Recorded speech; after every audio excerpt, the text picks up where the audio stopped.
রাত্রে ঘুম কম হলে দিনের বেলা ঘুম পাওয়াটা কিন্তু স্বাভাবিক। কিন্তু যদি আপনার সব সময় ঘুম পেতে থাকে বা প্রচন্ড ক্লান্তি লাগে, তাহলে এটা বুঝতে হবে এই বিষয়টা কিন্তু স্বাভাবিক নয়।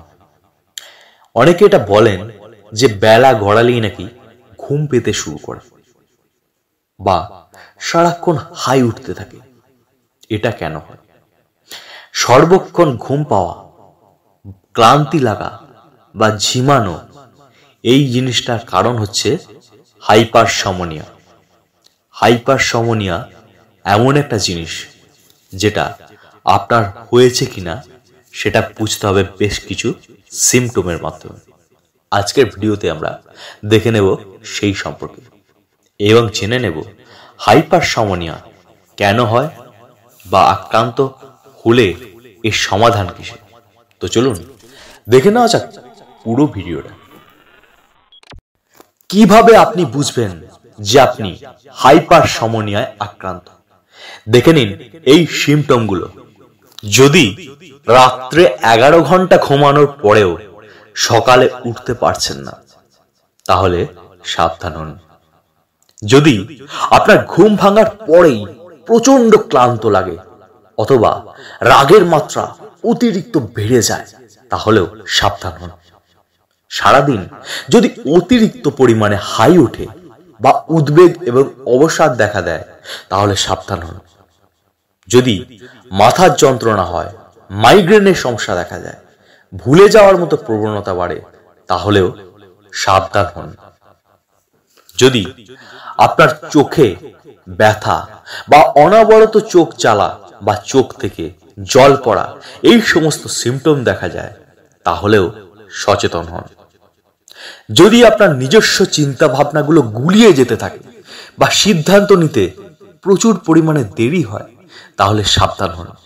এই বিষয়গুলো খেয়াল রাখুন এবং ডাক্তারবাবুর সঙ্গে পরামর্শ করুন।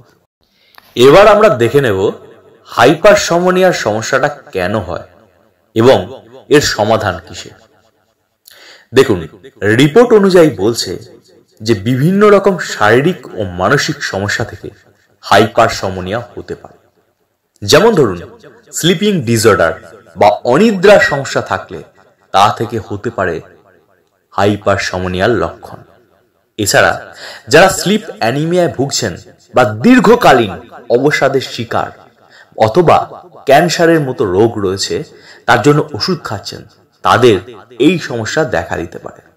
এছাড়া যারা দিনরাত মোবাইল, টিভি বা ল্যাপটপের পর্দায় চোখ রাখেন বা অস্বাস্থ্যকর খাবার খান এবং অতিরিক্ত পরিমাণে মদ্যপান করেন, তাদেরও এই সমস্যা দেখা দিতে পারে। এর থেকে রেহাই পেতে সব থেকে বেস্ট উপায় হলো পর্যাপ্ত পরিমাণে খাওয়া দাওয়া এবং পর্যাপ্ত পরিমাণে ঘুম।